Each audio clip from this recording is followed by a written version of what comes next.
Hello friends, welcome to Telugu algo traders YouTube channel.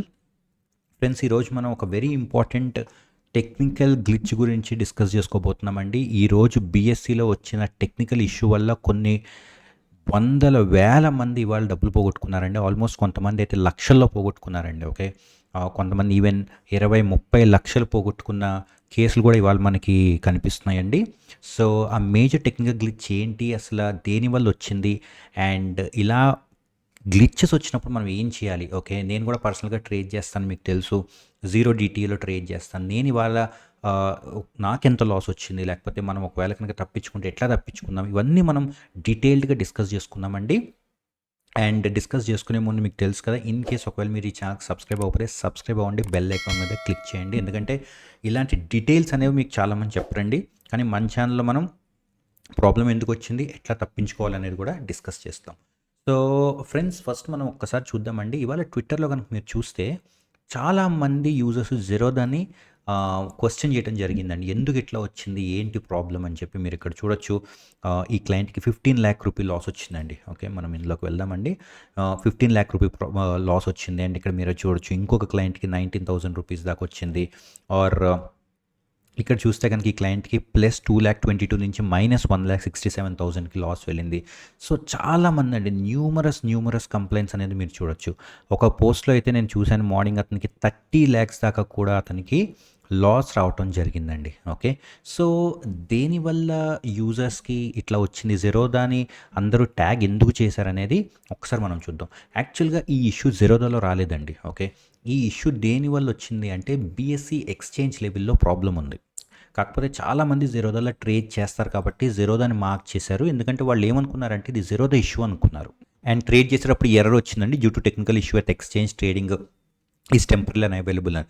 దానివల్ల ఏమైందంటే చాలామందికి ఆర్డర్స్ ఇట్లా పెండింగ్ స్టేట్లోకి వెళ్ళినాయండి. మీరు చూడొచ్చు క్లియర్గా స్క్రీన్ మీద ఓపెన్ పెండింగ్ అని వెళ్ళింది. వాళ్ళు దీన్ని క్యాన్సిల్ చేయలేకపోయారు, ఎగ్జిక్యూట్ అవుతాయో తెలియదు, అవ్వవో తెలియదు. కొంతమంది ఎవరైతే కోట్లలో ట్రేడ్ చేస్తున్నారో వాళ్ళ పొజిషన్స్ అన్నీ స్టక్ అయిపోయినాయి. అండ్ దానివల్ల వాళ్ళు ఎగ్జిట్ అవ్వలేకపోయారు.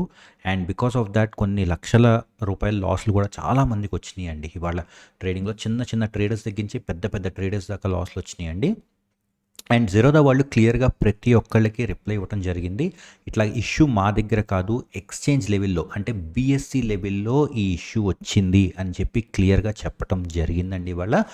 అండ్ కొంతవరకు అది కరెక్టే. ఎందుకు కరెక్ట్ అంటే ఇది జెరోదా ఒక్క బ్రోకర్కే వచ్చిన ఇష్యూ కాదండి. ఈవెన్ కొటాక్లో కొంతమందికి వచ్చింది, ఏంజల్ వన్లో వచ్చింది, అట్లాగే వేరే బ్రోకర్స్ క్లయింట్స్కి కూడా ఈ ఇష్యూ వచ్చిందండి. వాళ్ళు కూడా వాళ్ళ పొజిషన్స్ని ఎగ్జిట్ అవ్వలేకపోయారు. ఓకే, అండ్ చాలామంది ట్రేడర్స్ని ఇందాక చెప్పినట్టుగా లాసెస్ రావటం, బ్రోకర్స్కి కాల్ చేయటం, ఇవన్నీ జరిగినాయండి. అయితే మన పొజిషన్స్ వచ్చేటప్పటికి ఇవాళ మనం ఓవరాల్గా ఎండ్ ఆఫ్ ద డే కనుక చూసుకుంటే మనకి నో ప్రాఫిట్ నో లాస్లో ఉన్నామండి. మీరు ఇక్కడ చూడొచ్చు, మనం ఈ టూల్ని యూజ్ చేస్తాం, ట్రేడ్ బాట్స్ని. టోటల్ ఎంటీఎం కనుక చూసుకుంటే మీరు అరౌండ్ 3 రూపీస్ ఉందండి మనకి. సో పాయింట్ ఏంటి అక్కడ అంటే, మనమైతే దీన్ని తప్పించుకున్నామండి. ఎలా తప్పించుకున్నాం ఏంటనేది మనం డిస్కస్ చేద్దాము. కానీ మీరు గుర్తుపెట్టుకోవాల్సింది ఏంటి అంటే, ఇట్లాంటి గ్లిచెస్ కూడా మీ ట్రేడింగ్లో ఒక పార్ట్. ఓకే, మీ బ్రోకర్ నుంచి మీకు ప్రాబ్లం రావచ్చు, మీ ఏపీఐస్ ఒకవేళ యూజ్ చేస్తే ఏపీఐస్ నుంచి రావచ్చు, లేదంటే మీ బ్రోకర్ కాకుండా మీ ఎక్స్చేంజ్ నుంచి కూడా రావచ్చు. ఓకే, ఎన్ఎస్సి కానీ బీఎస్సీ కానీ. ఎందుకంటే బీఎస్సీ ఈ ఇయర్లో ఇది 3rd టైం అండి. ఓకే, మేజర్ ఇష్యూ రావడం ఇది 3rd టైం ఈ ఇయర్లో. సో ఇట్లా ఎక్స్చేంజ్ ఇష్యూస్ కూడా మీకు రావచ్చు. మీరు ట్రేడింగ్ ఒకవేళ కనుక చెయ్యాలి, ఇదే మన కెరియర్ అనుకుంటే ఇవన్నీ మీరు ఫ్యాక్టర్ చేసుకోవాలి. అండ్ ఇవి వస్తే ఎట్లాగా మనం ఎగ్జిట్ అవ్వాలి, ఏం చేయాలనేది కూడా మీకు తెలియాలండి. ఓకే, సో ఇప్పుడు మనం డిస్కస్ చేసుకుందాం. అసలు ఇలాంటి ప్రాబ్లమ్స్ కనుక మనకి బ్రోకర్ దగ్గర నుంచి కానీ ఎక్స్చేంజ్ దగ్గర నుంచి కానీ వస్తే జనరల్గా ఏం చేయాలంటే, హెడ్జింగ్స్ ఆల్వేస్ మనకి ఉంచుకోవటం మంచిదండి. ఇన్ఫ్యాక్ట్ మీరు కనుక చూసుకుంటే ఈ స్క్రీన్ షాట్లో మనకు కొన్ని బై స్ట్రాటజీస్ ఉంటాయి. ఇక్కడ ఒక బై ఉంది, ఇక్కడ ఒక బై ఉంది, ఇక్కడ ఒక బై ఉంది. సో ఫస్ట్ థింగ్ ఏంటి అంటే, మీకు స్టాప్ లాసెస్ ఉన్నా కూడా మీరు కొన్ని స్ట్రాటజీస్ని ఎట్లా డిప్లాయ్ చేయాలి అంటే, హెడ్జింగ్స్ తోటి మీరు డిప్లాయ్ చేయడం అనేది మీకు చాలా ఇంపార్టెంట్ ఫ్రెండ్స్. ఎందుకంటే మీకు ఒకవేళ సెల్ కనుక స్టక్ అయితే బై కూడా స్టక్ అవుతుంది. సెల్ ఎగ్జిట్ అయిన తర్వాత బై ఎగ్జిట్ అవ్వండి. సో దానివల్ల మీకు ఏం ప్రాబ్లం ఉండదు, రైట్? సో అట్లా కనుక మీరు హెడ్జింగ్ పెట్టుకుంటే మీకు ఇలాంటప్పుడు ప్రాబ్లం ఉండదండి, రైట్? సో ఒక సొల్యూషన్ మీరు ఏం చేయొచ్చు అంటే హెడ్జింగ్ పెట్టుకోవచ్చు.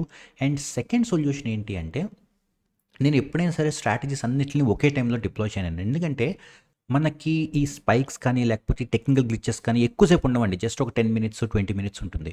ఈ 10, 20 మినిట్స్ అయ్యాక మళ్ళీ నార్మల్ అయిపోతుంది. సో, మీరు క్యాపిటల్ మొత్తం మార్నింగ్ 9, 9:30కి డిప్లాయ్ చేసేసి, దాని తర్వాత ఏమైనా ఇష్యూ వస్తే మీ క్యాపిటల్ మొత్తం రిస్క్‌లో ఉండటం కంటే, మీరు త్రూఅవుట్ ద డే స్ప్రెడ్ చేసుకోండి మీ స్ట్రాటజీస్‌ని. మేబీ 10:00 ఒకటి, 11:00, 12:00, 1:00, 2:00 అట్లా. నేను ఈవెన్ కొన్ని స్ట్రాటజీస్ 2:00కి కూడా ఎంటర్ అవుతానండి. మీరు చూడొచ్చు ఇక్కడ ఎంట్రీ టైమ్ ఎంత ఉందండి? 1:59 ఉంది. అంటే కొన్ని స్ట్రాటజీస్ నేను ఈవెన్ 2:00కి కూడా ఎంటర్ అవుతాను. కొంతమంది అడగొచ్చు, సార్ 2:00 ఎంటర్ అయితే మీకు ప్రాఫిట్ తక్కువ వస్తుంది కదా అని. That's okay. అదే నేను చెప్తున్నా. ఫస్ట్ నుంచి నేను చెప్పేది ఏంటంటే ప్రాఫిట్స్ ఒక్కటే చూడకండి. ఓకే. డ్రాడౌన్స్ చూడండి, రిస్క్ పారామీటర్స్ చూడండి. ఓకే. మీకు మినిమం ప్రాఫిట్స్ వచ్చినా సరే ఆ పర్టిక్యులర్ స్ట్రాటజీ ఏం చేస్తుందంటే మ్యాక్సిమం లాస్ రాకుండా ఆపుతుంది. ఓకే. సో, ఇవన్నీ మీకు తెలియాలండి. ట్రేడింగ్ చేస్తుంటే ఏదో క్యాపిటల్ ఉంది కదా అని తీసుకెళ్ళి పొద్దున్న మొత్తం అంతా పెట్టేసి దాని తర్వాత లాస్ వచ్చేస్తే 4-5% మనం అయ్యో లాస్ వచ్చిందని అనుకోవటం కాదు. మీరు క్లియర్గా ఆలోచించండి. ఓకే. మీ క్యాపిటల్ని ఎట్లా సేఫ్గార్డ్ చేసుకోవాలి, దానికి ఏమేమి ప్రాసెస్లు ఉన్నాయనేది మీరు ఖచ్చితంగా ఆలోచించాలండి. సో, ఈ 2 పాయింట్స్ మీకు హెల్ప్ అవుతుందండి. ఇవాళ నాకు అదే హెల్ప్ అయింది. ఒకటి హెడ్జెస్ ఉన్నాయి నా పొజిషన్లో. ఈ హెడ్జెస్ మార్నింగ్ ఏమైందంటే స్టక్ అయింది అండ్ మార్కెట్ కంటిన్యూస్గా పైకి వెళ్ళిందండి. ఒక్కసారి మనం చార్ట్ కూడా చూద్దాం ఫ్రెండ్స్. ఇవాళ మార్కెట్ ఎంత పైకి వెళ్ళిందంటే మీకు ఒక్కసారి నేను ఆ చార్ట్ చూపిస్తానండి. మీరు ఇక్కడ చార్ట్ చూడొచ్చు. మీరు కనుక చార్ట్ చూసుకుంటే మనం 5 మినిట్స్ చార్ట్ పెడదామండి. మీరు 5 మినిట్స్ చార్ట్ చూస్తే ఇవాళ మార్నింగ్ ఇదిగోండి, ఇది క్యాండిల్. ఓకే. ఆల్మోస్ట్ ఒక 5 మినిట్స్ ఆర్ 10 మినిట్స్లో 600 పాయింట్స్ వెళ్ళిందండి. More than 600 points. ఇక్కడ చూసుకుంటే మీకు 80,000 దగ్గర ఉండాల్సిన 80,800కి వెళ్ళిందండి. అంటే 800 పాయింట్లు మీకు 15 మినిట్స్లో వెళ్ళిందండి. ఇదే 15 మినిట్స్లో స్టక్ అయింది బీఎస్సీ. అంటే మీరు అర్థం చేసుకోండి ఏ లెవెల్లో మనకి జనరల్గా ఆప్షన్స్ ట్రేడింగ్లో రిస్క్ ఉంటుందో. సో, మీరు అన్నిటికీ ప్రిపేర్ అయ్యి ఉండాలండి. సో, దీనివల్ల మనకి యాక్చువల్‌గా చాలా చాలా సేవ్ అయిందని చెప్పుకోవాలి ఇవాళ. అండ్ ఒక్కసారి మనం ఈ పీ&ఎల్ కూడా గ్రాఫ్ చూద్దామండి. ఎంటీఎం గ్రాఫ్ దీనికి ఇంట్రడ్యూస్ చేసామండి రీసెంట్‌గా మేము. మీరు కనుక చూసుకుంటే యెస్, మార్నింగ్ నుంచి మనం లాస్‌లో ఉన్నాము. అండ్ ఎప్పుడైతే టెక్నికల్ గ్లిచ్ వచ్చిందో ఆల్మోస్ట్ ఈ టెక్నికల్ గ్లిచ్ మనని -3000 నుంచి -7000కి తీసుకెళ్ళిందండి. ఓకే. Still fine. ఎందుకంటే 17 లాక్స్ క్యాపిటల్ మీద మనకి 7000 అంటే ఆల్మోస్ట్ ఒక 4%, 0.5% లాస్ వచ్చినట్టుంది. But that's okay. ఓకే. ఇది ప్రాబ్లం కాదండి. కానీ మీరు చూడండి ఇమ్మీడియేట్‌గా ఒక 4-5 మినిట్స్‌లో ఏమైందండి, మళ్ళీ మనం ఆల్మోస్ట్ జీరోకి వచ్చాం. ఎందుకు జీరోకి వచ్చాము అంటే because of our hedges. Okay. Market కంటిన్యూస్‌గా పైకి వెళ్తూ ఉండి మన హెడ్జెస్ యాక్చువల్‌గా మనకి ప్రాఫిట్ ఇచ్చింది ఇమ్మీడియేట్‌గా. ఒకవేళ మార్కెట్ అట్లాగే పైకి వెళ్తే ఈవెన్ ఈ హెడ్జెస్ ఇంకా మనకి ప్రాఫిట్ ఈవెన్ 5, 6, 10,000 కూడా ప్రాఫిట్ ఇచ్చే ఛాన్స్ ఉంది. ఇంతకు ముందు కూడా ఒకసారి ఇట్లాగే జరిగిందండి. ఆ రోజు మార్కెట్ హెవీగా పైకి కానీ కిందకి కానీ వెళ్ళినప్పుడు మనకి హెడ్జెస్ ఏవైతే ఉంటాయో ఆ హెడ్జెస్ మనకి ప్రాఫిట్స్ ఇస్తాయి. ఓకే. కానీ ఏమైందండి, తర్వాత ఎవెన్చువల్‌గా మార్కెట్ కూల్ ఆఫ్ అయిపోయింది. రైట్. ఒకసారి మీరు కనుక ఇక్కడ చూసుకుంటే మార్కెట్ ఏమైందండి, ఎవెన్చువల్‌గా కూల్ ఆఫ్ అయిపోయింది. సో, కూల్ ఆఫ్ అయిపోయినప్పుడు ఏమవుతుందంటే ఈ హెడ్జెస్ అనేది ఆటోమేటిక్‌గా మళ్ళీ ప్రాఫిట్స్‌ని వదిలేస్తాయండి. సో, మనకి మళ్ళీ -6,000-7,000 వచ్చింది. కానీ లాస్ట్‌లో మళ్ళీ ఎందుకు ప్రాఫిట్ వచ్చింది ఫ్రెండ్స్? ఎందుకంటే మన డైవర్సిఫైడ్ స్ట్రాటజీస్ వల్ల. మనం ఎప్పుడైతే మళ్ళీ స్ట్రాటజీస్‌ని 12:00 ఒకటి, నెక్స్ట్ 1:00 అట్లాగా డైవర్సిఫైడ్‌గా ఎంటర్ అవుతున్నామో ఆ పర్టిక్యులర్ స్ట్రాటజీస్ మనకి towards end of the market పైకి తీసుకెళ్ళిందండి. అంటే ఆల్మోస్ట్ 7,000 రూపీస్ దాకా మనకి రికవరీ వచ్చిందండి. It is not a small thing. It is not a joke. 7,000 rupees recovery అంటే it's a very very good strategies అని చెప్పాలి. సో, ఇక్కడ పాయింట్ ఏంటంటే స్ట్రాటజీస్ ఎట్లా ఉన్నా కూడా మీరు డైవర్సిఫై చేయటం అనేది చాలా చాలా ఇంపార్టెంట్ అండి. ఇక్కడ కనుక మీరు చూసుకుంటే మేము క్లియర్‌గా మా వెబ్‌సైట్‌లో కనుక మీరు చూసుకుంటే స్ట్రాటజీస్ అని ఒక పేజ్ ఉంటుందండి. నేను వాడే స్ట్రాటజీస్ కూడా ఇదే పేజ్‌లో ఉంటాయి ఫ్రెండ్స్. ఓకే. నేనేదో గొప్ప గొప్ప స్ట్రాటజీస్ వాడతాను కాదండి. చిన్న చిన్న ideas. Okay. Very very important ఏంటంటే రిస్క్ మేనేజ్మెంట్ అనేది మనం ఎట్లాగా మెయింటైన్ చేస్తున్నామో ఇది ఇంపార్టెంట్ అండి. సో, మీరు చూడొచ్చు నేను వాడే స్ట్రాటజీస్ కూడా ఇవేనండి. ఓకే. ఇక్కడ ఏవైతే మీరు చూస్తున్నారో low drawdown and high expectancy స్ట్రాటజీస్‌ని ప్రీమియం స్ట్రాటజీస్ ఉన్నాయి కదండీ! అవే స్ట్రాటజీస్ నేను కూడా వాడతాను. చాలామంది క్లయింట్స్ అడిగినా కూడా నేను అదే చెప్తా. నేనేదో సూపర్ స్ట్రాటజీస్ ఎక్కడి నుంచి తీసుకొని రాను.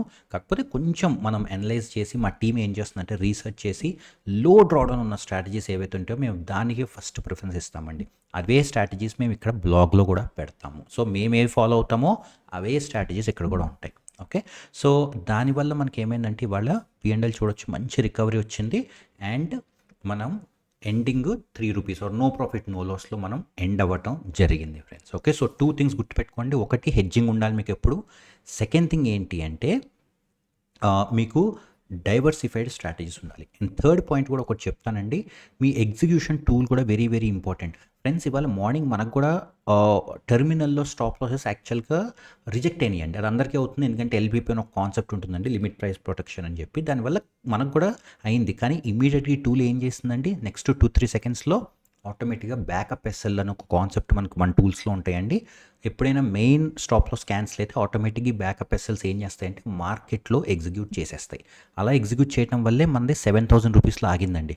కొంతమంది క్లయింట్స్కి ఈవెన్ 30,000-40,000 రూపీస్ కూడా లాస్ ఎందుకు వచ్చిందంటే వాళ్ళ మెయిన్ ఎస్ఎల్ ఏదైతే ఉందో ఎక్స్చేంజ్ వాళ్ళు క్యాన్సిల్ చేస్తారు, కానీ వాళ్ళ ఆల్గో టూల్స్లో బ్యాకప్ ఎస్ఎల్ లేదు.